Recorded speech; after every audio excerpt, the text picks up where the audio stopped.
Dead bugs or dying bugs are a core stability exercise, and like any core stability exercise, we're looking to create tension and stiffness and feeling around our core muscles while our, in this case, legs move.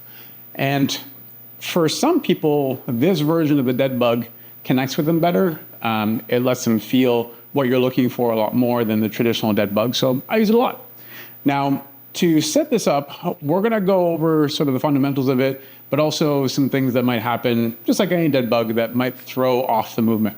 Now, all you need to do is get yourself up against the wall here, and you're just looking to be in a position where if you're got your hands overhead, you can actively push into the wall. When I do that, I'm trying to minimize the space between the lower back and the floor. So I'm gonna get into this like 90 position, I'm gonna push, and then I'm gonna make sure to lift my tailbone slightly so that I flatten my lower back against the floor. So what that looks like is once I start pushing, I give myself a little lift, I got my knees at 90, and then I start applying pressure through the hands, which pushes my ribs down and creates lots of tension. And just in that position, I start to feel my core musculature working. So, and we should feel this not just sort of through the upper abs, but also fairly low, kind of by the hip crease. So once I got that, I figured out my start position. I drop a heel down, trying to hold everything else in place, and then I drop the other heel down. And I'm always fighting for position, making sure that my lower back is flat against the floor.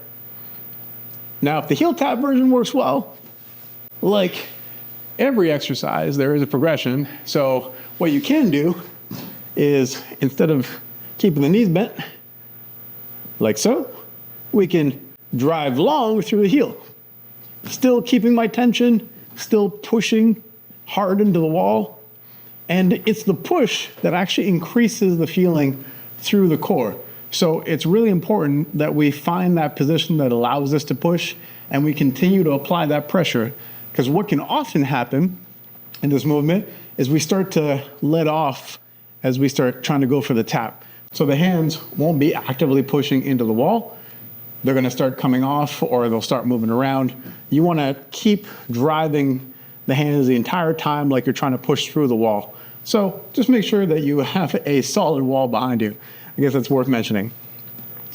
And then the other piece of this is that we need to make sure to not lose the pelvis position as we drop the heels out, or if we're reaching, if we go too low, we'll again lose that pelvis position, which is just the lower back coming off the floor.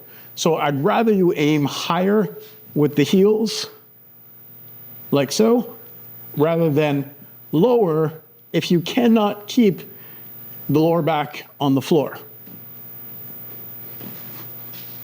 Now, if you do those things, you should feel a ton of work through the midsection. And if you did that, you did a good job. So, hope you enjoy. Good luck. Bring it.